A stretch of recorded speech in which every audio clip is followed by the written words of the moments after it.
More on crude, this time from Marc Faber. I think that first, oil prices would spike up before the additional production will come into play.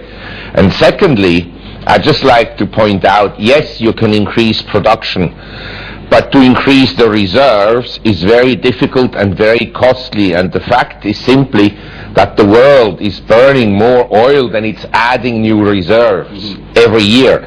And so the level of reserves, of overall proven reserves, or the existing oil fields, that production will go down.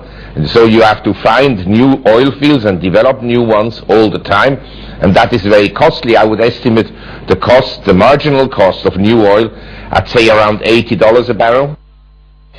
If you take a very optimistic view of the world, namely a global economic recovery, demand in the Western world will pick up and demand in the emerging world will continue to rise strongly.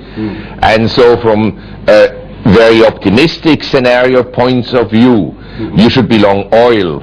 Of course, we have had a huge run-up, and I think energy shares and oil is due for a correction. But in an optimistic scenario, you should be long oil and also other industrial commodities.